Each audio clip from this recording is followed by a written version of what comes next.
नमस्कार दोस्तों, मैं गजेंद्र साहू आप सभी का स्वागत करता हूं बघेल ट्यूटोरियल के ई एजुकेशन प्लेटफॉर्म पर।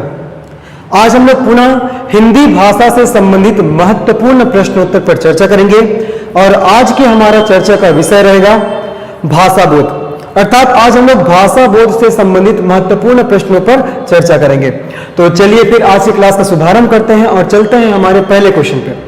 हमारा पहला क्वेश्चन क्या, देखिए हमारा पहला क्वेश्चन है कि मूल संविधान में भारत के कितने भाषाओं को 8वीं अनुसूची में शामिल किया गया था। एक बार पुनः पढ़ दे रहा हूं कि मूल संविधान में भारत की कितने भाषाओं को 8वीं अनुसूची में शामिल किया गया था। ऑप्शन है ए है 22, बी है 16 और सी है 15 और डी है आपका 14। डी क्या है आपका 14, ठीक है। तो आपके पास 4 ऑप्शन दिए गए हैं, आपको बताना है कि मूल संविधान में भारत के कितने भाषाओं को 8वीं अनुसूची में शामिल किया गया था। तो इस क्वेश्चन का आपका सही आंसर क्या होगा? इस क्वेश्चन का आंसर हो जाएगा जी आपका 14, ठीक है। मूल संविधान अर्थात जब संविधान का निर्माण हुआ, तो जब संविधान का निर्माण हुआ था तो उस समय संविधान की 8वीं अनुसूची में कितने भाषाओं को शामिल किया गया था? 14 भाषाओं को शामिल किया गया था। लेकिन अगर ऐसा क्वेश्चन पूछता है कि वर्तमान में संविधान की 8वीं अनुसूची में कितने भाषाएं शामिल है, तो कितने भाषाएं शामिल है वर्तमान में? तो वर्तमान में आपका 22 भाषाएं शामिल है। अब यहां से एक और क्वेश्चन पूछा जा सकता है कि कितने अन्य भाषाओं को बाद में संविधान संशोधन के तहत संविधान के 8वीं अनुसूची में शामिल किया गया। तो ध्यान रखना है, अभी वर्तमान में 22 हो गया और मूल संविधान में था 14, ठीक है। तो 22 में आप 14 को घटा दो तो कितना आएगा आपका 8, ठीक है। तो 8 जो अन्य नए भाषा थे उसको बाद में संविधान संशोधन के तहत, किसके तहत? संविधान संशोधन के तहत, संविधान संशोधन के तहत संविधान के 8वीं अनुसूची में शामिल किया गया। अब ये कौन कौन से 8 भाषाएं हैं, इन्हें कब कब शामिल किया गया, ये सबको हम लोग अभी चर्चा करेंगे, सब चीज को हम लोग देखेंगे। तो अभी यहां से 3 चीज आपको क्या पता चला कि वर्तमान में संविधान की 8वीं अनुसूची में कितने भाषाएं शामिल है? 22। मूल संविधान में संविधान की 8वीं अनुसूची में कितने भाषाएं शामिल थे? 14। कितने नए भाषाओं को बाद में संविधान संशोधन के तहत जोड़ा गया? तो 8 हो जाएगा, ठीक है। तो हमको यह पता चल गया कि मूल संविधान में भारत के 14 भाषाओं को संविधान के 8वीं अनुसूची में शामिल किया गया था। अब ये 14 भाषाएं कौन कौन सा है, इसको भी आपको अच्छे से याद करना है। क्वेश्चन पूछा जा सकता है कि निम्न में से कौन सी भाषा जो मूल संविधान में 8वीं अनुसूची में शामिल था, ऐसा क्वेश्चन पूछा जा सकता है, ठीक है। तो कौन कौन से जो 14 भाषाएं थे स्टार्टिंग में जो संविधान की 8वीं अनुसूची में शामिल थे, इस पर हम लोग चर्चा कर लेते हैं। चलिए, इसको मैं आप लोग को मैप के थ्रू बताऊंगा, ठीक है। इसको मैं आप लोग को मैप के थ्रू बताऊंगा।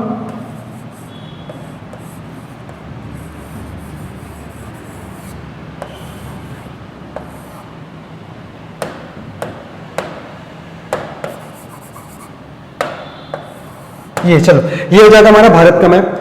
अब ये 14 भाषाएं कौन कौन से थे जो हमारे संविधान की 8वीं अनुसूची में शामिल थे, उसको देखते हैं, ठीक है। चलिए, आपको ध्यान रखना है, यहां हो जाएगा आपको तमिलनाडु, यहां जाएगा आपको तमिलनाडु। तो तमिलनाडु में 2 भाषाएं आपको याद रखना है, तमिल और तेलुगु। तमिलनाडु में 2 भाषाएं तमिल और तेलुगु हो जाएगा, याद करते चलना है। तमिलनाडु में 2 भाषाएं तमिल और तेलुगु। तमिलनाडु के बाद आपको आना है पास केरल, केरल में हो जाएगा मलयालम, ठीक है। केरल में क्या होगा आपका? मलयालम, याद करते चलना है जी। तमिलनाडु में आपका तमिल और तेलुगु और केरल में क्या होगा आपका? मलयालम। केरल के जस्ट ऊपर चलते हैं पास कर्नाटक, कर्नाटक। तो कर्नाटक में कौन सा भाषा? कन्नड़ भाषा। कर्नाटक में कन्नड़ भाषा आपको ध्यान रखना है। ये हमारे संविधान के 8वीं अनुसूची में शामिल थे, मूल संविधान के। कर्नाटक के जस्ट ऊपर चलते हैं महाराष्ट्र, क्या? महाराष्ट्र। तो महाराष्ट्र में आपको ध्यान रखना है मराठी। महाराष्ट्र में क्या हो जाएगा जी आपका? मराठी। महाराष्ट्र के बाद ऊपर चलते हैं गुजरात। तो गुजरात में आपको क्या याद रखना है? गुजरात में हो जाएगा आपका गुजराती, ठीक है। गुजरात में कौन सा भाषा हो जाएगा आपका? गुजराती। गुजरात से जस्ट ऊपर चलते हैं पंजाब, क्या? पंजाब। तो पंजाब में आपको ध्यान रखना है, पंजाब में पंजाबी। पंजाब में कौन सा भाषा आपका? पंजाबी भाषा। क्लियर है? यहीं पास आपको जैसे दिल्ली भी याद रखना है, दिल्ली। तो दिल्ली में शायर लोग बहुत हैं और वो लोग कौन से भाषा का प्रयोग करते हैं? उर्दू। तो दिल्ली में आपको याद रखना है कौन सा? उर्दू भाषा। दिल्ली में क्या याद रखना है आपको? उर्दू भाषा। उसके बाद चलते हैं कश्मीर। तो कश्मीर में आपको ध्यान रखना है कश्मीरी, ठीक है। कश्मीर में कौन सा भाषा? कश्मीरी भाषा हो जाएगा। क्लियर है? कश्मीर में कश्मीरी हो जाएगा। उसके बाद हम लोग इधर आते हैं, इधर। तो यहाँ असम, असम में आपको ध्यान रखना है, असम में हो जाएगा आपका असमिया। असम में क्या हो जाएगा जो आपका? असमिया हो जाएगा। ठीक है। उसके बाद नीचे आएंगे यहाँ पश्चिम बंगाल, ठीक है जी, पश्चिम बंगाल। तो पश्चिम बंगाल में आपको याद रखना है, पश्चिम बंगाल में बंगला, ठीक है, या बांग्ला, पश्चिम बंगाल में आपको बंगला हो जाएगा। उसके बाद नीचे आना है कहाँ, उड़ीसा, उड़ीसा में आपको ध्यान रखना है, उड़ीसा में हो जाएगा जी उड़िया, उड़ीसा में हो जाएगा उड़िया, ठीक है। तो हमको ये तो पता चल गया कि मूल संविधान में टोटल कितने भाषाएं शामिल थे, 14 भाषा, है ना। अब ये 14 भाषा कौन कौन से, इसको काउंट करते, देखो तमिलनाडु में तमिल और तेलुगु, ठीक है, तो देखते हैं 14 होता है तमिलनाडु में तमिल और तेलुगु, तमिल पहला तमिल, दूसरा हो जाएगा आपका तेलुगु, है ना, ये दोनों का तमिलनाडु में होता है। तीसरा केरल में क्या हो जाएगा आपका, केरल में मलयालम हो जाएगा, केरल में मलयालम हो जाएगा, है ना। और चौथा कर्नाटक में क्या होगा आपका, कन्नड़ हो जाएगा, कर्नाटक में कन्नड़। और पांचवा गुजरात में हो जाएगा जी आपका गुजराती, ठीक है। और छठवां महाराष्ट्र में क्या हो जाएगा आपका, मराठी हो जाएगा। सातवां पंजाब में क्या हो जाएगा आपका, पंजाबी, पंजाब में पंजाबी हो जाएगा, ठीक है। उसके बाद आठवां आपको याद रखना है, आठवां दिल्ली में क्या हो जाएगा आपका, दिल्ली में उर्दू। आपको 9वां याद रखना है कश्मीर में कश्मीरी हो जाएगा, कश्मीर में कश्मीरी, ठीक है। और आपको 10वां याद रखना है कहाँ, असम में हो जाएगा आपका असमिया, असम में असमिया। आपको 11वां याद रखना है कहाँ, पश्चिम बंगाल में बंगला, ठीक है, पश्चिम बंगाल में बंगला। उसके बाद आपको 12वां याद रखना है उड़ीसा में क्या हो जाएगा आपका, उड़िया हो जाएगा, ठीक है। अब 2 भाषा और कौन कौन सा जिसको हमारे मूल संविधान में 8वीं अनुसूची में शामिल किया गया था, तो 13वां आपको याद रखना है, 13वां हमारा हिंदी भाषा हो जाएगा और 14वां हो जाएगा आपका संस्कृत, ठीक है। तो ये जितने जो मैंने भाषा के नाम लिखे हैं, ये सभी भाषा हमारे संविधान के अर्थात मूल संविधान के 8वीं अनुसूची में शामिल थे। आपको पूरा मैप वाइज याद करना है, मैप वाइज याद करोगे तो बहुत जल्दी याद होगा, ठीक है। तो ये जो 14 भाषा का मैंने नाम लिखा है, ये 14 भाषाएं क्या है आपका संविधान के मूल संविधान के 8वीं अनुसूची में शामिल थे।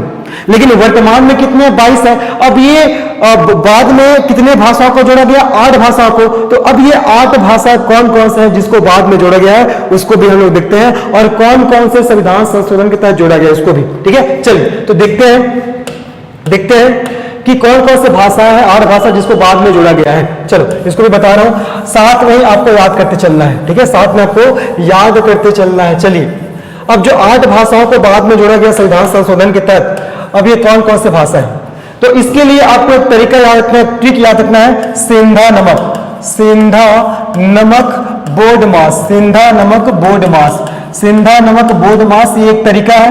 इस तरीका से हमको पता चल जाएगा कि कौन कौन से 8 भाषाएं हैं, उसको बाद में संविधान के 8वीं अनुसूची में शामिल किया गया है। तो सेंधा से आपको पकड़ना है, सेंधा से सिंधी, सेंधा से क्या पकड़ना है जी आपको, सिंधी भाषा। इसका प्रयोग गुजरात और महाराष्ट्र क्षेत्र में होता है।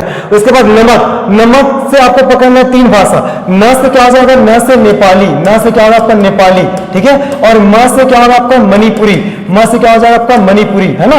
और क से क्या होगा आपका, क से कोंकणी, क से क्या हो जाएगा आपका कोंकणी। तो नेपाली, मणिपुरी और कोंकणी, ठीक है। नमक, न से नेपाली, म से मणिपुरी और क से हो जाएगा कोंकणी, ठीक है। तो 4 भाषा आपको पता चल गया, सिंधी, नेपाली, मणिपुरी और कोंकणी। उसके बाद देखो बोर्ड मास, इससे भी 4 भाषा का नाम आपको पता चल जाएगा। बो से हो जाएगा आपको बोडो, बो से हो जाएगा बोडो, है ना। और ड से क्या होगा आपका डोंगरी, बोडो डोंगरी। उसके बाद म से आपको बैठना है, म से मैथिली, ठीक है जी। और आपको स से क्या याद रखना है, स से संथाली। तो मैंने क्या बताया कि 8 अन्य भाषाओं को बाद में संविधान की 8वीं अनुसूची में शामिल किया गया। तो इस प्रकार सभी वर्तमान में 22 हो गए। तो 8 भाषा कौन कौन से हैं, पहला सिंधी, दूसरा नेपाली, तीसरा मणिपुरी, चौथा कोंकणी, 5वां बोडो, 6वां डोंगरी, 7वां मैथिली और 8वां संथाली। इस ट्रिक में पूरा छुपा हुआ है। सेंधा से सिंधी याद रखना है, और उसके बाद नमक से, न से नेपाली, म से मणिपुरी और क से कोंकणी, है ना। और बोर्ड मास, तो बो से बोडो और ड से डोंगरी और म से क्या हो जाएगा आपका, म से हो जाएगा मैथिली और स से हो जाएगा आपका संथाली हो जाएगा। क्लियर है। तो इस 8 भाषाओं को जितना मैंने नाम लिखा है ऊपर में, इसको बाद में संविधान संशोधन के तहत 8वीं अनुसूची में शामिल किया गया। अब यहां से ऐसा भी क्वेश्चन पूछ सकता है कि जो 8 नए भाषाओं को जोड़ा गया, उसको कौन कौन से कॉन्स्टिट्यूशनल अमेंडमेंट अर्थात संविधान संशोधन के तहत जोड़ा गया। तो आपको याद रखना है 21, 71 और 92। अगर आप 21 और 71 को जोड़ोगे तो कितना आएगा, 92 आएगा। देखो 21 और 71 को जोड़ने से आएगा आपको 92 आएगा। तो 21वां संविधान संशोधन, 71वां संविधान संशोधन और 92वां संविधान संशोधन के तहत इन 8 भाषाओं को जोड़ा गया। अब यहां से एक क्वेश्चन और पूछ सकता है कि 21वां संविधान संशोधन किस वर्ष हुआ था, तो यह हुआ था 1967 को। 71वां संविधान संशोधन हुआ था कब? तो ध्यान रखना 71वां संविधान संशोधन हुआ था 1992 को। कब? 1992 को। और 92वां संविधान संशोधन हुआ था 2003। तो इन्हीं तीनों संविधान संशोधन के तहत 8 भाषाओं को शामिल किया गया। तो हमको पता भी चल गया कौन कौन से संविधान संशोधन, तो 21, 71 और 92। आप 21 और 71 को जोड़ोगे तो 92 आ जाएगा। 21वां संविधान संशोधन कब हुआ था? 1967 को। 71वां 1992 को। और 92वां संविधान संशोधन हुआ आपका 2003 को।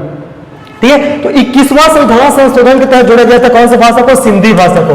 किस भाषा को जी? सिंधी भाषा को। उसके बाद 71वां संविधान संशोधन के तहत इन तीनों भाषाओं को, अर्थात नेपाली को, है ना, और आपका मणिपुरी को और आपका कोंकणी को। नेपाली, मणिपुरी और कोंकणी, इसको कौन से संविधान संशोधन के तहत जोड़ा गया? तो 71वां संविधान संशोधन, जो हुआ कब था? तो 1992 को। फिर 92वां संविधान संशोधन जो 2003 में हुआ, इसके तहत 4 भाषाओं को, बोडो, डोगरी, मैथिली और संथाली। ठीक है, ध्यान रखना, बोडो हो जाएगा और डोंगरी हो जाएगा, बोडो डोंगरी, और ध्यान रखना मैथिली, और क्या हो जाएगा लास्ट में आपका? संथाली। तो इन 4 भाषाओं को कौन से संविधान संशोधन के तहत? 92वां संविधान संशोधन 2003 के तहत संविधान की 8वीं अनुसूची में शामिल किया गया। इस प्रकार वर्तमान में संविधान की 8वीं अनुसूची में 22 भाषाएं शामिल हैं, लेकिन मूल संविधान में पूछा जाएगा तो आपका 14 भाषा शामिल था। और कितने नए भाषाओं को बाद में संविधान संशोधन के तहत जोड़ा गया? तो 8 भाषा। और 8 भाषाओं को कौन कौन से संविधान संशोधन के तहत जोड़ा गया, ये मैंने आप लोग को पूरा बता दिया है। ठीक है, अब देखो यहाँ पर सिंधी, मैंने बताया कि सिंधी भाषा का प्रयोग आपको गुजरात और महाराष्ट्र क्षेत्र में, कोंकणी क्षेत्र का प्रयोग, कोंकणी भाषा का प्रयोग आपको केरल के क्षेत्र में होता है, मणिपुरी मणिपुर के क्षेत्र में होगा। ठीक है, मैथिली और संथाली भाषा का प्रयोग आपका झारखंड, पश्चिम बंगाल में होता है। और बोडो और डोगरी का कहा होता है आपका जम्मू कश्मीर में होता है। तो ये भी आपको ध्यान रखना है। तो होपफुली मैंने जितना भी चीज बताया आप सभी को समझ में आया होगा। तो इस प्रकार से हमारा पहला क्वेश्चन का सही आंसर क्या हो जाएगा? 14। तो मूल संविधान में भारत के कितने भाषाओं को 8वीं अनुसूची में शामिल किया गया था? तो इसका सही आंसर हो जाएगा डी, 14। आगे समझ में। और यहां से आप लोग को होपफुली बहुत सारी चीज जानने को भी मिला होगा। चलिए चलते हैं दूसरे क्वेश्चन पे। दूसरा क्वेश्चन क्या है? देखिए दूसरा क्वेश्चन है, 92वां संविधान संशोधन 2003 के द्वारा संविधान की 8वीं अनुसूची में जोड़ा गया भाषा कौन सा नहीं है? क्या पूछा जा रहा है? कौन सा नहीं है? अब भी जस्ट मैंने बताया था कि 92वां संविधान संशोधन कब हुआ था? 2003 को। और इसके तहत 4 भाषाओं को जोड़ा गया। कौन कौन सा जी? आपका बोडो हो जाएगा, और हो जाएगा आपका डोंगरी हो जाएगा, बोडो डोंगरी, और मैथिली हो जाएगा, और चौथा हो जाएगा आपका संथाली। बोडो, डोंगरी, मैथिली और संथाली, इसको 92वां संविधान संशोधन 2003 के तहत जोड़ा गया, जिसमें से बोडो और डोंगरी का प्रयोग जम्मू कश्मीर के क्षेत्र में होता है, और मैथिली और संथाली भाषा का प्रयोग आपका पश्चिम बंगाल, झारखंड के क्षेत्र में होता है। ठीक है, तो 92वें संविधान संशोधन 2003 के तहत इन चारों भाषाओं को जोड़ा गया है। और हमारा क्वेश्चन क्या देखो कि 92वां संविधान संशोधन 2003 के द्वारा संविधान की 8वीं अनुसूची में जोड़ा गया भाषा नहीं है। तो कौन सा नहीं है? देखो बोडो तो है, डोंगरी भी है, मैथिली भी है, लेकिन जो नेपाली चौथा ऑप्शन दिया गया नेपाली आपका नहीं है। तो इसका सही आंसर हो जाएगा आपका डी, अर्थात नेपाली को संविधान के 92वें संविधान संशोधन के तहत जोड़ा नहीं गया था। नेपाली को कौन से संविधान संशोधन के तहत जोड़ा गया था? आपको ध्यान रखना है। देखो 21, 71 और 92। 21वां संविधान संशोधन जो हुआ था 1967 को, इसके तहत सिंधी भाषा को संविधान के 8वीं अनुसूची में शामिल किया गया। 71वां संविधान संशोधन जो कब हुआ था? ध्यान रखना, कब हुआ था? 1992। कब हुआ जी? 1992। 71वां संविधान संशोधन हुआ आपका 1992, और 71वां संविधान संशोधन के तहत जोड़ा गया किसको? नेपाली, और आपका मणिपुरी, और आपका कोंकणी। नमक याद रखना, नेपाली, मणिपुरी और कोंकणी। तरीका क्या बताया था मैंने? नमक, नमक, न से नेपाली, म से मणिपुरी, और क से हो जाए आपका कोंकणी। तो 71वां संविधान संशोधन के तहत नेपाली, मणिपुरी और कोंकणी को जोड़ा गया था, लेकिन ऑप्शन में दिया गया कि 92वें संविधान संशोधन के तहत जोड़ा गया, तो ये तो आपको गलत हो जाएगा। तो यही आपका आंसर होगा। ठीक है, और 92वें संविधान संशोधन जो 2003 में हुआ, इसके तहत आपको कौन कौन से भाषा को याद रखना है? बोडो, डोंगरी, मैथिली और संथाली। क्लियर है? तो दूसरा क्वेश्चन का हमारा आंसर क्या हो जाएगा? आपका डी हो जाएगा। चलिए तीसरे क्वेश्चन में चलते हैं। हमारा तीसरा क्वेश्चन क्या होगा? देखो, हिंदी हमारी कौन सी भाषा है? राजभाषा, राष्ट्रभाषा, मातृभाषा और मानक भाषा। बहुत बड़ा क्वेश्चन है। हिंदी हमारी कौन सी भाषा है? राजभाषा, राष्ट्रभाषा, मातृभाषा और मानक भाषा। तो इस क्वेश्चन का आपका सही आंसर क्या होगा? इस क्वेश्चन का आपका सही आंसर हो जाएगा जी राजभाषा। हिंदी हमारी कौन सी भाषा है? राजभाषा। अब देखो राजभाषा का शाब्दिक अर्थ क्या होता है? राजकाज की भाषा। राजभाषा का शाब्दिक अर्थ होता है राजकाज की भाषा, अर्थात जिस भाषा का प्रयोग राज्य के कार्यों में या शासन प्रशासन के कार्यों में किया जाता है। किसी कार्यों में? शासन प्रशासन के कार्यों में किया जाता है। क्या कहलाता है जी? आपका राजभाषा कहलाता है। तो हिंदी हमारी कौन सी भाषा है? राजभाषा है, ध्यान रखना है, ठीक है। और हम किस आधार पर हिंदी को राजभाषा बोल रहे हैं? तो आपको ध्यान रखना है, हमारा संविधान का अनुच्छेद 343 ए क्या बोलता है? अनुच्छेद 343 ए बोलता है कि संघ की राजभाषा, संघ की राजभाषा हिंदी, संघ की राजभाषा हिंदी व लिपि क्या होगा? व लिपि देवनागरी होगा। संघ की राजभाषा हिंदी व लिपि क्या होगा जी? देवनागरी होगा। ये आर्टिकल 343 ए बोलता है। तो इसी के आधार पर हम लोग बोल रहे हैं कि हिंदी हमारी कौन सी भाषा है? राजभाषा। देखो हिंदी को राष्ट्रभाषा भी कहा जाता है, और राष्ट्रभाषा का शाब्दिक अर्थ क्या होता है? किसी भी राष्ट्र के अधिकांश जनता के द्वारा बोले जाने वाली भाषा को राष्ट्रभाषा कहते हैं। अगर देखा जाए तो भारत में अधिकांश जनता के द्वारा हिंदी का ही प्रयोग करते हैं, लेकिन हमने आंसर के रूप में राजभाषा को लिया है। देखो हिंदी हमारी राष्ट्रभाषा सही बात है, लेकिन किस आधार पर बोल रहे हैं? कि इसको बोले जाने वालों की संख्या के आधार पर बोला जा रहा है। समझ में आ गया? तो हिंदी की व्यापकता को देखकर हम लोग बोल सकते हैं हिंदी हमारी राष्ट्रभाषा है, लेकिन इसका कहीं भी लिखित तौर पर पुष्टि नहीं हुआ है। हाँ, लेकिन हिंदी हमारी राजभाषा है, ऐसा कहां लिखा गया है? हमारे संविधान के आर्टिकल 343 ए में। तो इसी के आधार पर इसका आंसर लिया गया है राजभाषा। हालांकि हिंदी को राष्ट्रभाषा भी कहते हैं, लेकिन कहीं भी लिखित तौर पर पुष्टि नहीं हुआ है। हाँ, राजभाषा कहते हैं, ये हमारे संविधान में लिखा गया है। तो इसी के आधार पर इस क्वेश्चन का आपका सही आंसर क्या लिया गया है? राजभाषा। तो आपको ध्यान रखना है हिंदी हमारी कौन सी भाषा? तो राजभाषा हो जाएगा, ठीक है। मातृभाषा किसे कहते हैं? तो वे भाषा जिसे हम अपने माँ से, परिवार से, समाज से सीखते हैं, मातृभाषा कहलाता है। जैसे कोई बच्चा बचपन से हिंदी सीख रहा है, हिंदी में बात कर रहा है, तो उस बच्चे के लिए मातृभाषा क्या हो जाएगा? हिंदी हो जाएगा। कोई बच्चा इंग्लिश में बात कर रहा है बचपन से, या बचपन से इंग्लिश सीख रहा है, तो उसके लिए मातृभाषा क्या हो जाएगा? इंग्लिश हो जाएगा। तो जिस भाषा को हम लोग अपने परिवार से, समाज से, है ना, अपने माँ के मुख से सीखते हैं, उसको मातृभाषा कहा जाता है। समझ में आ गया? तो इस क्वेश्चन का आपका सही आंसर क्या होगा? राजभाषा। और ध्यान रखना हिंदी को राष्ट्रभाषा भी कहा जाता है, हिंदी को राष्ट्रभाषा भी कहा जाता है, लेकिन राष्ट्रभाषा किस आधार पर बोलते हैं? इसकी व्यापकता के आधार पर। व्यापकता अर्थात हिंदी को बोलने वालों की संख्या अधिक है हमारे भारत में, इसीलिए हिंदी बहुत ज्यादा व्यापक है। तो व्यापकता के आधार पर हिंदी को राष्ट्रभाषा कहा जाता है। और हम लोग ये देख रहे हैं कि हिंदी राजभाषा है, और ऐसा कहां लिखा गया है राजभाषा? तो संविधान के अनुच्छेद 343 ए में। समझ में आ गया? तो इस क्वेश्चन का सही आंसर क्या होगा जी? आपका ए हो जाएगा, राजभाषा। चलिए चलते हैं नेक्स्ट क्वेश्चन में। हमारा नेक्स्ट क्वेश्चन क्या बोला? देखो, निम्न में से व्यक्ति में भाषा के कौन से कौशल का विकास सर्वप्रथम होता है? श्रवण, पठन, वदन, लेखन। बहुत बड़ा क्वेश्चन है, यूपीएसआई के एग्जाम में पूछा गया क्वेश्चन है, ठीक है। जो लोग एसआई का प्रिपरेशन कर रहे हैं, ध्यान रखना। तो निम्न में से व्यक्ति में भाषा के कौन से कौशल का विकास होता है? देखो, भाषा किसे कहते हैं? तो भाषा वह माध्यम या साधन होता है जिसके द्वारा एक व्यक्ति दूसरे व्यक्ति या समूह तक अपने विचारों का आदान प्रदान करता है। किसका?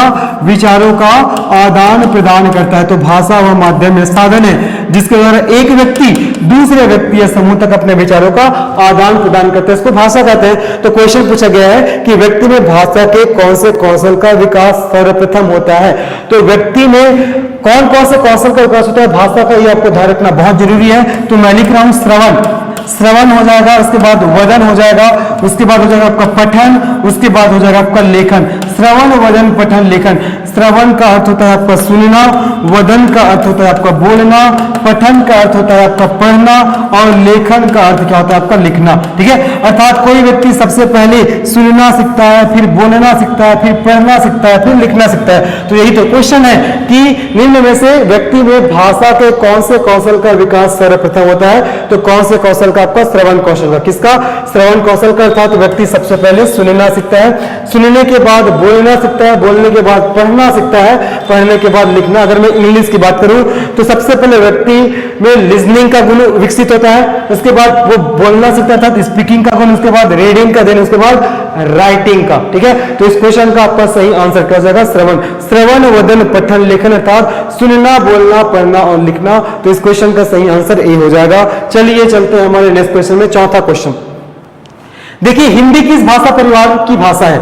हिंदी है वो किस भाषा परिवार की भाषा है? ऑप्शन दिया गया, देखिए कौन कौन सा? भारतीय, द्रविड़, चीनी, तिब्बती और ऑस्ट्रेलियन।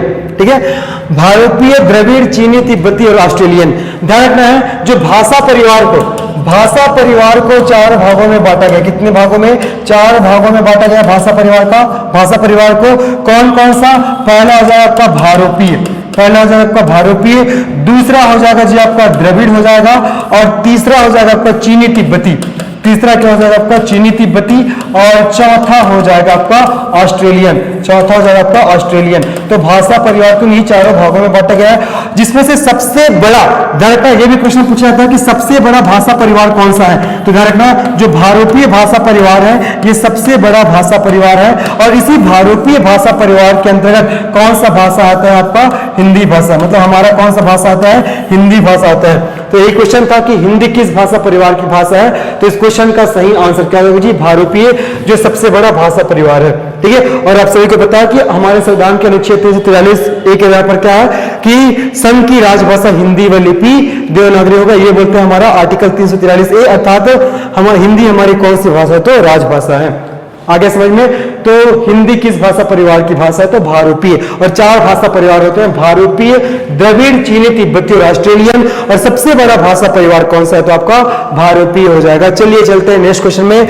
हमारा नेक्स्ट क्वेश्चन कौन सा है देखते हैं। चलिए देखिए, अधिकतर भारतीय भाषाओं का विकास किस लिपि से हुआ है? बहुत बड़ा क्वेश्चन है। अधिकतर भारतीय भाषाओं का विकास किस लिपि से हुआ है? ऑप्शन दिया गया है शारदा, खरोष्ठी, कुटीर और ब्राह्मी। तो इस क्वेश्चन का आपका सही आंसर क्या होगा जी? इस क्वेश्चन का सही आंसर हो जाएगा जी ब्राह्मी लिपि। अगर ऐसा क्वेश्चन आया कि सबसे प्राचीनतम लिपि कौन सा है, तो ऐसा भी क्वेश्चन बनता है। ध्यान रखना, अगर आपसे क्वेश्चन पूछा कि सबसे प्राचीनतम लिपि कौन सा है, तो ध्यान में रखना जी कौन सा लिपि है आपका? ब्राह्मी लिपि। बहुत सारी लिपियों का विकास इस ब्राह्मी लिपि से हुआ है। इवन जो हमारा हिंदी को हम लोग कौन सी लिपि में लिखते हैं? देवनागरी लिपि। तो देवनागरी लिपि का भी विकास कौन सी लिपि से हुआ है? तो ब्राह्मी लिपि से। ध्यान रखना, देवनागरी लिपि का विकास कौन से लिपि से हुआ है? तो ब्राह्मी लिपि से। कौन सी लिपि से? ब्राह्मी लिपि से। और इसी देवनागरी लिपि में किसको लिखा जाता है? तो हमारे हिंदी भाषा को लिखा जाता है। लिपि का शाब्दिक अर्थ क्या होता है? लिखावट या लिखने का तरीका। अनुच्छेद 343 से क्या बोलता है कि संघ की राजभाषा हिंदी व लिपि क्या होगा? देवनागरी। और ये जो देवनागरी लिपि है इसका विकास कौन से लिपि से हुआ है? ब्राह्मी लिपि से। और यही जो ब्राह्मी लिपि है ये सबसे प्राचीनतम लिपि है। ध्यान रखना, बहुत सारी लिपियों का विकास इसी ब्राह्मी लिपि से हुआ है। तो क्वेश्चन दिया गया है कि अधिकतर भारतीय भाषाओं का विकास किस लिपि से हुआ है? तो ध्यान रखना आपका ब्राह्मी लिपि से। किससे? ब्राह्मी लिपि से। तो चलिए चलते हैं हमारा नेक्स्ट क्वेश्चन पे। हमारा नेक्स्ट क्वेश्चन क्या देखिए कि हिंदी भाषा किस लिपि में लिखी जाती है? अभी जस्ट एक्सप्लेन किया था कि हिंदी भाषा किस लिपि में लिखी जाती है? तो देवनागरी लिपि में। किस लिपि में? देवनागरी लिपि में। ध्यान रखना, आर्टिकल 343 ए क्या बोलता है कि संघ की राजभाषा क्या होगा आपका? हिंदी होगा। और लिपि क्या होगा जी? लिपि क्या होगा हमारा? देवनागरी होगा। ठीक है, तो क्वेश्चन पूछा गया है कि हिंदी भाषा किस लिपि में लिखी जाती है? तो देवनागरी लिपि। अब ध्यान रखना है कि लिपि का शाब्दिक अर्थ क्या होता है? तो लिपि का शाब्दिक अर्थ होता है लिखावट या लिखने का तरीका। ठीक है, किसी भी भाषा को लिखने के लिए जिस मानक चिन्हों का प्रयोग करते हैं उसी को लिपि कहा जाता है। आर्टिकल 343 ए के आधार पर हिंदी संघ की राजभाषा और लिपि क्या है? देवनागरी। अर्थात हिंदी को देवनागरी लिपि में लिखा जाता है। अब हम लोग पढ़ते हैं आखिर देवनागरी लिपि की विशेषता क्या क्या है। देवनागरी लिपि की विशेषता क्या क्या है आपको ध्यान रखना है कि देवनागरी लिपि को हमेशा दाएं से बाएं की ओर लिखा जाता है। देवनागरी लिपि को दाएं से बाएं की ओर लिखा जाता है। दूसरा विशेषता आपको ध्यान रखना है कि देवनागरी लिपि की पहचान एक क्षैतिज रेखा से किया जाता है, जिसे क्या कहा जाता है जी? जिसे शिरोरेखा कहा जाता है। शिरोरेखा, ये जो हम लोग रेखा बनाते हैं ना, ये जो हम लोग बना रहे हैं, ये सब क्या है? शिरोरेखा है। ठीक है, पहला क्या बताया कि देवनागरी लिपि को दाएं से बाएं की ओर लिखते हैं, और देवनागरी लिपि की पहचान एक क्षैतिज रेखा से किया जाता है, जिसको बोला जाता है शिरोरेखा। ये जो मैं लाइन खींच रहा हूं इसी को बोलूंगा मैं शिरोरेखा। तीसरा विशेषता क्या हो जाएगा देवनागरी लिपि का, कि देवनागरी लिपि का प्रयोग विश्व के सर्वाधिक भाषाओं में किया जाता है। ठीक है, विश्व के सर्वाधिक भाषाओं में देवनागरी लिपि का प्रयोग किया जाता है। लगभग 170 से भी अधिक भाषाओं में देवनागरी लिपि का प्रयोग किया जाता है। तो इस क्वेश्चन का सही आंसर क्या होगा कि हिंदी भाषा किस लिपि में लिखी जाती है, तो देवनागरी लिपि। वो फुली समझ में आ गया होगा। चलिए चलते हैं नेक्स्ट क्वेश्चन में। देखिए नेक्स्ट क्वेश्चन है, निम्नलिखित में से कौन सी पश्चिमी हिंदी की बोली नहीं है? बहुत बढ़िया क्वेश्चन है। कौन सी पश्चिमी हिंदी की बोली नहीं है? बुंदेली, ब्रज, कन्नौजी और बघेली। बहुत बड़े क्वेश्चन है, ध्यान रखना। देखिए इसको समझने के लिए हमको थोड़ा सा हिंदी भाषा के विकास हमको समझना पड़ेगा। हमारी जगत जननी भाषा या हमारी मूल भाषा या हमारी आदि भाषा कौन सा भाषा? तो संस्कृत भाषा। संस्कृत भाषा को जगत जननी भाषा या मूल भाषा कहा जाता है। जितने भी जो नए भाषाओं का विकास हुआ है संस्कृत भाषा से हुआ है। ठीक है, तो संस्कृत भाषा से कुछ समय पश्चात कौन से भाषा का विकास हुआ? पाली भाषा का विकास हुआ।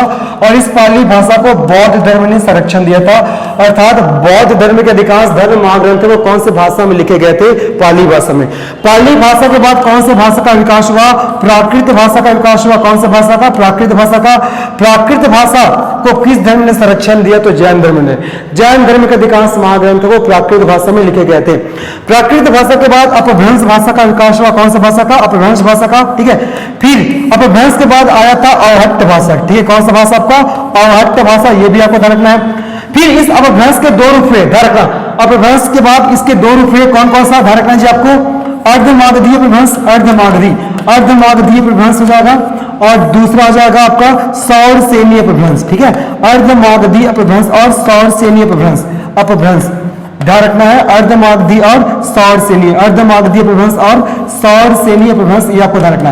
इस अर्धमागधी अपभ्रंश से किस भाषा का विकास हुआ? ध्यान रखना है, पूर्वी हिंदी। इस अर्धमागधी अपभ्रंश से पूर्वी हिंदी का विकास हुआ और सौरसेनी अपभ्रंश से पश्चिमी हिंदी का विकास हुआ। किसका विकास हुआ जी? पश्चिमी हिंदी का विकास हुआ। और इस पूर्वी हिंदी से 3 बोलियों का विकास हुआ। कौन कौन से बोली आपको ध्यान रखना है? औधी हो जाएगा, फिर हो जाएगा आपका बघेली और हो जाएगा आपका छत्तीसगढ़ी। तो यहां से भी क्वेश्चन आता है कि छत्तीसगढ़ी बोली का विकास कौन से हिंदी से हुआ है? तो पूर्वी हिंदी से। और पूर्वी हिंदी का विकास कौन से अपभ्रंश से हुआ है? तो अर्धमागधी अपभ्रंश से। ठीक है, फिर सौरसेनी अपभ्रंश से कौन कौन से बोली या भाषा का विकास हुआ? ध्यान रखना है, बुंदेली बोली हो जाएगा, है ना, आपका ब्रज भाषा हो जाएगा और क्या हो जाएगा आपका कन्नौजी। ठीक है, कन्नौजी। इन सबका विकास किस हिंदी से हुआ है? तो आपका पश्चिमी हिंदी से हुआ। एक और रखना खड़ी बोली। ठीक है, पश्चिमी हिंदी से एक और आपको रखना खड़ी बोली। तो इस सबका विकास किससे हुआ था? पश्चिमी हिंदी से। पूर्वी हिंदी से कौन कौन से बोली का विकास? औधी, बघेली और छत्तीसगढ़ी जो हमारे राज्य की राजकीय भाषा है। ठीक है, तो पूर्वी हिंदी से औधी, बघेली और छत्तीसगढ़ी आपका बोली का विकास हुआ। और सौरसेनी अपभ्रंश से पश्चिमी हिंदी और पश्चिमी हिंदी से बुंदेली, खड़ी बोली, ब्रज और कन्नौजी बोली का आपका विकास हुआ।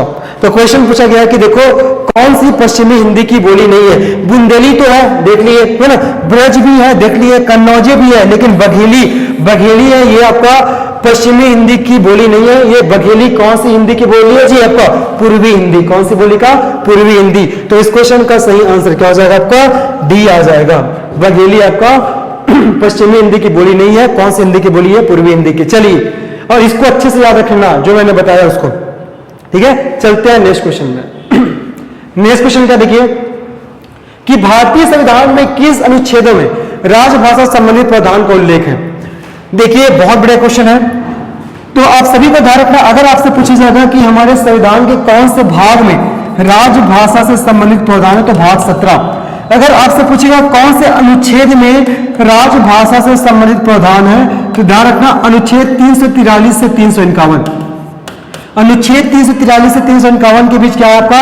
राजभाषा से संबंधित प्रावधान है, जिसमें से अनुच्छेद 343 ए क्या बोलता है जी? संघ की राजभाषा। संघ की राजभाषा क्या होगा आपका? हिंदी व लिपि क्या होगा? देवनागरी होगा। संघ की राजभाषा हिंदी व लिपि क्या होगा? लिपि होगा आपका देवनागरी होगा। ठीक है, तो राजभाषा से संबंधित प्रावधान हमारे संविधान के कौन से भाग में है? भाग 17। कौन से अनुच्छेद में? अनुच्छेद 343 से 351 के बीच। और जिसमें से अनुच्छेद 343 ए आपका क्या बोलता है कि संघ की राजभाषा हिंदी व लिपि क्या होगा? देवनागरी होगा, ये बोलता है। और कौन से अनुसूची में राजभाषा से संबंधित प्रावधान है? तो संविधान की 8वीं अनुसूची में, और वर्तमान में संविधान की 8वीं अनुसूची में 22 भाषाएं शामिल हैं। लेकिन अगर आपसे ऐसा प्रश्न पूछा गया कि मूल संविधान में, अर्थात जब संविधान का निर्माण हुआ तब उस समय संविधान की 8वीं अनुसूची में कितने भाषाएं शामिल थे मूल संविधान में? तो कितने भाषाएं शामिल थी? आपको ध्यान रखना 14 भाषा, है ना। और बाद में कितने अन्य भाषाओं को संविधान संशोधन के तहत जोड़ा गया? तो 8 भाषाओं को। इसीलिए वर्तमान में संविधान के 8वीं अनुसूची में कितने भाषाएं शामिल है? तो ध्यान रखना कितना? 22 भाषाएं, ठीक है। तो इस क्वेश्चन का आपका सही आंसर क्या हो जाएगा? ए 343 से 351। चलिए इसके बाद चलते हैं हमारे नेक्स्ट क्वेश्चन पे। हमारा नेक्स्ट क्वेश्चन क्या हो रहा है? देखिए कि हिंदी भाषा के विकास क्रम का सही अनुक्रम कौन सा है? इसको भी मैं एक्सप्लेन कर दिया हूं। हिंदी भाषा के विकास क्रम का सही अनुक्रम क्या है? तो देखिए ऑप्शन दे दिया, पाली, प्राकृत, अपभ्रंश, हिंदी, प्राकृत, अपभ्रंश, हिंदी, पाली, अपभ्रंश, पाली, प्राकृत, हिंदी, और हिंदी, पाली, अपभ्रंश और प्राकृत। तो मैंने बताया था कि हमारी जगत जननी भाषा और मूल भाषा कौन सी भाषा है? संस्कृत। संस्कृत के बाद कौन सी भाषा का विकास हुआ था? पाली भाषा का।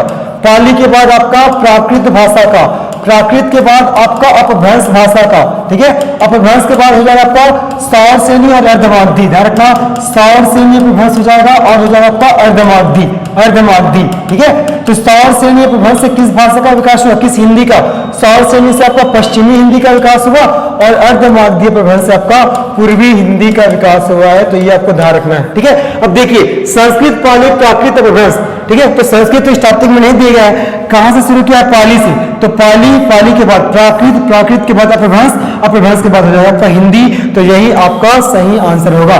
दूसरा में देखो प्राकृत से शुरू किया तो ये गलत हो जाएगा। तीसरा में अपभ्रंश से शुरू हुआ ये गलत हो जाएगा, और चौथा में हिंदी से शुरू हुआ ये भी गलत हो जाएगा। तो इसका सही आंसर क्या हो जाएगा? आपका ए हो जाएगा। चलिए चलते हैं हमारे नेक्स्ट क्वेश्चन में। हमारे नेक्स्ट क्वेश्चन का देखो, संविधान के अनुच्छेद 351 में किस विषय का वर्णन है? ऑप्शन दिया गया है, हिंदी के विकास के लिए निर्देश, उच्चतम न्यायालय की भाषा, पत्राचार की भाषा और संघ की राजभाषा। देखो आर्टिकल 343 ए क्या बोलता है? 343 ए बोलता है कि संघ की राजभाषा हिंदी व लिपि देवनागरी होगा। तो ये तो आपको खत्म हो जाएगा, ये तो नहीं होगा, ये ऑप्शन डिलीट हो जाएगा, है ना। अब बचा 3, तो हिंदी के विकास के लिए निर्देश, उच्चतम न्यायालय की भाषा या पत्राचार की भाषा। तो संविधान के अनुच्छेद 351 में हिंदी के विकास के लिए निर्देश दिया गया है, ये आपको ध्यान रखना है। तो इस क्वेश्चन का आपका सही आंसर हो जाएगा आपका ए हो जाएगा। क्या होगा आपका? ए। चलिए चलते हैं नेक्स्ट क्वेश्चन में, और साथ ही साथ यह रखना कि आर्टिकल 343 ए बोलता है कि संघ की राजभाषा हिंदी व लिपि क्या होगा? देवनागरी। चलिए चलते हैं नेक्स्ट क्वेश्चन में। ब्रज भाषा है, अभी जैसे बताया था, ब्रज भाषा है पूर्वी हिंदी, बिहारी हिंदी, पश्चिमी हिंदी और पहाड़ी हिंदी। मैंने क्या बताया? मैंने आप लोगों को क्या बताया था कि अपभ्रंश, अपभ्रंश भाषा के 2 रूप हुए थे। अपभ्रंश भाषा के 2 रूप कौन कौन सा? ध्यान रखना जी आपका, सौर सेनी अपभ्रंश, सौर सेनी, सौर सेनी अपभ्रंश हो जाएगा, और दूसरा हो जाएगा आपका अर्धमागधी अपभ्रंश। सौर सेनी और अर्धमागधी, सौर सेनी और अर्धमागधी अपभ्रंश, ये हुआ था। तो सौर सेनी अपभ्रंश, सौर सेनी अपभ्रंश से कौन से हिंदी का विकास हुआ था? पश्चिमी हिंदी का। कौन सी हिंदी का? पश्चिमी हिंदी का, ध्यान रखना। और अर्धमागधी अपभ्रंश से किस हिंदी का विकास हुआ था? पूर्वी हिंदी का। किसका? पूर्वी हिंदी का। और इस पूर्वी हिंदी के 3 प्रमुख बोलियां हुई, मैंने बताया था, अवधी हो जाएगा आपका, और बघेली हो जाएगा, और आपको ध्यान रखना छत्तीसगढ़ी। तो क्वेश्चन पूछा जा सकता है कि छत्तीसगढ़ी बोली का विकास किस हिंदी से हुआ है? तो पूर्वी हिंदी से, ठीक है, यह ध्यान रखना। और पूर्वी हिंदी का विकास किस अपभ्रंश से हुआ है? तो अर्धमागधी अपभ्रंश से। क्लियर है? तो पश्चिमी हिंदी, अब पश्चिमी हिंदी के तहत कौन कौन सी बोली का विकास हुआ था? ध्यान रखना आपको, खड़ी बोली, खड़ी बोली हो जाएगा आपका, बुंदेली हो जाएगा, बुंदेली, है ना, आपका कन्नौजी भी हो जाएगा। क्या हो जाएगा आपका? कन्नौजी। ये खड़ी बोली, बुंदेली, कन्नौजी और गुजराती, ये सबका विकास किससे हुआ था? पश्चिमी हिंदी से हुआ था। अब देखिए ब्रज भाषा, और एक और देखना ब्रज भाषा, ठीक है, ब्रज भाषा और ब्रज भाषा, ब्रज भाषा, तो इस सबका विकास किससे हुआ था? पश्चिमी हिंदी से। अब ऑप्शन दिया गया है पूर्वी हिंदी, बिहारी हिंदी, पश्चिमी हिंदी और पहाड़ी हिंदी। तो इस क्वेश्चन का आपका सही आंसर क्या हो जाएगा? आपका पश्चिमी हिंदी। क्या होगा जी? पश्चिमी हिंदी। और पूर्वी हिंदी से कौन कौन से बोली का विकास हुआ? अवधी, बघेली और छत्तीसगढ़ी। तो इस क्वेश्चन का सही आंसर सी हो जाएगा। चलिए चलते हैं नेक्स्ट क्वेश्चन में। नेक्स्ट क्वेश्चन क्या बोल रहा है? हिंदी खड़ी बोली किस अपभ्रंश से विकसित हुई है? पुनः पूछा गया खड़ी बोली, अब भी जस्ट बताया, ठीक है, अभी जस्ट क्या बताया मैंने आपको? पश्चिमी हिंदी, पश्चिमी हिंदी का विकास किससे हुआ? तो ध्यान रखना, सौर सेनी अपभ्रंश से। और पश्चिमी हिंदी की प्रमुख बोलियां कौन कौन सी हुई? खड़ी बोली, ध्यान रखना, खड़ी बोली, और आपको ध्यान रखना है बुंदेली, बुंदेली हो जाएगा, और आपको ध्यान रखना है कन्नौजी, और आपको ध्यान रखना है ब्रज भाषा, ब्रज भाषा, और ध्यान रखना गुजराती। तो ये सबका विकास किससे है? पश्चिमी हिंदी से। क्वेश्चन पूछा गया कि हिंदी खड़ी बोली किस अपभ्रंश से विकसित हुई है, और ये पश्चिमी हिंदी, इसका विकास कौन से अपभ्रंश से हुआ है? किससे हुआ है आपका? सौरसेनी अपभ्रंश से। किससे हुआ है? सौरसेनी अपभ्रंश से। तो इस क्वेश्चन का आपका सही आंसर क्या हो जाएगा? बी हो जाएगा, सौरसेनी अपभ्रंश से पश्चिमी हिंदी का विकास हुआ, और पश्चिमी हिंदी की प्रमुख बोलियां खड़ी, बुंदेली, कन्नौजी और ब्रजभाषा, ये है आपको ध्यान रखना है। खड़ी बोली, बुंदेली, कन्नौजी और ब्रजभाषा, इसका विकास पश्चिमी हिंदी से हुआ है, और पश्चिमी हिंदी का विकास किससे हुआ है? सौरसेनी अपभ्रंश से। समझ में आ गया होगा। चलिए चलते हैं नेक्स्ट क्वेश्चन में। देखिए, भाषाई आधार पर सर्वप्रथम किस राज्य का गठन हुआ था? बहुत बड़े क्वेश्चन है। भाषाई आधार पर सर्वप्रथम किस राज्य का गठन हुआ था? पंजाब, जम्मू कश्मीर, राजस्थान और आंध्र प्रदेश। इसको आप लोग संविधान में भी पढ़ोगे, तो इस क्वेश्चन का आपका सही आंसर क्या हो जाएगा? आपका आंध्र प्रदेश। ठीक है, तो भाषाई आधार पर, भाषाई आधार पर गठित प्रथम राज्य कौन सा है? गठित प्रथम राज्य कौन सा है? तो आपको ध्यान रखना है कौन सा जी? आंध्र प्रदेश। कौन सा राज्य हो जाएगा आपका? आंध्र प्रदेश, ये आपको ध्यान रखना है। चलते हैं नेक्स्ट क्वेश्चन में। हमारा नेक्स्ट क्वेश्चन क्या देखते हैं कि बघेली बोली का संबंध किस उपभाषा से? अभी जैसे बताया था बघेली, मैंने क्या बताया कि आपका अर्धमागधीय प्रभंश से, अर्धमागधी। अब 2-3 बार में लिख लेना, याद हो जाएगा आप लोग का। अर्धमागधीय प्रभंश, अर्धमागधीय प्रभंश से किसका विकास हुआ? पूर्वी हिंदी का। और इस पूर्वी हिंदी की 3 प्रमुख बोलियां कौन कौन सी? धरना अवधी, अवधी हो जाएगा आपका, और बघेली हो जाएगा, और आपका छत्तीसगढ़ी हो जाएगा, है ना। अवधी, बघेली और छत्तीसगढ़ी। तो ऐसा भी क्वेश्चन पूछ सकता है कि छत्तीसगढ़ी बोली का विकास किस हिंदी से हुआ? तो पूर्वी हिंदी से हुआ है। तो बघेली बोली का संबंध किस उपभाषा से है? ठीक है, तो किस उपभाषा से है? पूर्वी हिंदी। तो ऑप्शन में दिया गया देखो, राजस्थानी, पूर्वी हिंदी, बिहारी और पश्चिमी हिंदी। तो इसका सही आंसर क्या होगा आपका? पूर्वी हिंदी हो जाएगा। आगे समझ में? ठीक है, तो इसको आपको याद रखना है। चलिए चलते हैं नेक्स्ट क्वेश्चन में। हमारा नेक्स्ट क्वेश्चन क्या देखो कि किस तिथि को हिंदी को राजभाषा बनाने का निर्णय लिया गया? ऑप्शन दिया गया देखो, 15 अगस्त 1947, 14 सितंबर 1949, 26 जनवरी 1950 और 14 सितंबर 1950। बहुत बड़ा क्वेश्चन है, तो ध्यान रखना इस क्वेश्चन का सही आंसर क्या होगा? 14 सितंबर 1949। ठीक है, तो 14 सितंबर 1949 को हमारे संविधान निर्मात्री सभा ने, हमारे संविधान निर्मात्री सभा अर्थात वे सभा जो संविधान का निर्माण कर रहे थे, तो 14 सितंबर 1949 को हमारे संविधान निर्मात्री सभा ने हिंदी को किसका दर्जा प्रदान किया? हिंदी को राजभाषा का दर्जा प्रदान किया गया। ठीक है, इसीलिए हम लोग प्रत्येक वर्ष 14 सितंबर को हिंदी दिवस के रूप में मनाते हैं। किस दिवस के रूप में मनाते हैं? हिंदी दिवस के रूप में मनाते हैं। आप सभी के लिए एक होमवर्क है, आपको कमेंट सेक्शन में बताना है कि विश्व हिंदी दिवस किस तिथि को मनाया जाता है ना। विश्व हिंदी दिवस किस तिथि को मनाया जाता है, ये आपको ध्यान रखना है। तो किस तिथि को हिंदी को राजभाषा बनाने का निर्णय लिया गया? तो 14 सितंबर 1950, 14 सितंबर 1949 को, 14 सितंबर 1949 को हमारे संविधान निर्मात्री सभा ने हिंदी को राजभाषा का दर्जा प्रदान किया। इसीलिए हमें प्रत्येक वर्ष 14 सितंबर को हिंदी दिवस के रूप में मनाते हैं। आपको कमेंट सेक्शन में बताना है कि किस तिथि को विश्व हिंदी दिवस मनाया जाता है। चलिए नेक्स्ट क्वेश्चन में चलते हैं। हमारा नेक्स्ट क्वेश्चन क्या देखो कि वर्ष 1955 ईस्वी में गठित प्रथम राजभाषा आयोग के अध्यक्ष कौन थे? यहां से आपको एक और चीज पता चल रहा है कि प्रथम राजभाषा आयोग का गठन किस वर्ष किया गया था। ध्यान रखना है, यह भी क्वेश्चन पूछा जाता है कि प्रथम राजभाषा आयोग का गठन किस तिथि को किया गया था? तो किया गया था 1955। अब राजभाषा आयोग का गठन करने का उद्देश्य क्या था? हिंदी भाषा के विकास के लिए या उसके प्रचार प्रसार के लिए प्रथम राजभाषा आयोग का गठन किया गया। और कब किया गया? 1955। और इसके प्रथम अध्यक्ष कौन थे? इसके प्रथम अध्यक्ष थे, आपको ध्यान रखना है क्या? बीजी खेर। ठीक है, बीजी खेर इसके प्रथम अध्यक्ष थे। इसका पूरा नाम क्या हो जाएगा आपका? बाल गंगाधर खेर। ठीक है, बाल गंगाधर खेर, ध्यान रखना है। ओके, तो इस क्वेश्चन का आपका सही आंसर क्या हो जाएगा? ए हो जाएगा, बीजी खेर। क्लियर है जी? तो प्रथम राजभाषा आयोग का गठन हुआ 1955 में, और इसके प्रथम अध्यक्ष कौन है? तो बीजी खेर अर्थात बाल गंगाधर खेर। चलिए चलते हैं नेक्स्ट क्वेश्चन में। भारतीय संविधान की 8वीं अनुसूची में शामिल भाषाओं की संख्या कितनी है ना? पूछा जा रहा है कि वर्तमान में भारतीय संविधान की 8वीं अनुसूची में शामिल भाषाओं की संख्या कितनी है? पढ़ा दिया हूं, बता दिया हूं, तो कितनी है, तो 22 हो जाएगा। लेकिन अगर वही मूल संविधान में पूछता, मूल संविधान में, तो मूल संविधान में कितने भाषा को शामिल किया गया था 8वीं अनुसूची में, तो 14 भाषाओं को। लेकिन वर्तमान में कितने भाषाएं शामिल है, 22 भाषा। कितने अन्य नए भाषाओं को बाद में संविधान संशोधन के तहत जोड़ा गया, तो आपको ध्यान रखना है 8 अन्य नए भाषाओं को बाद में संविधान संशोधन के तहत जोड़ा गया था। ठीक है, तो इस क्वेश्चन का सही आंसर डी हो जाएगा, 22 हो जाएगा। चलिए चलते हैं नेक्स्ट क्वेश्चन में। हमारे नेक्स्ट क्वेश्चन क्या बोला, देखो देवनागरी लिपि के विकास का सही क्रम है।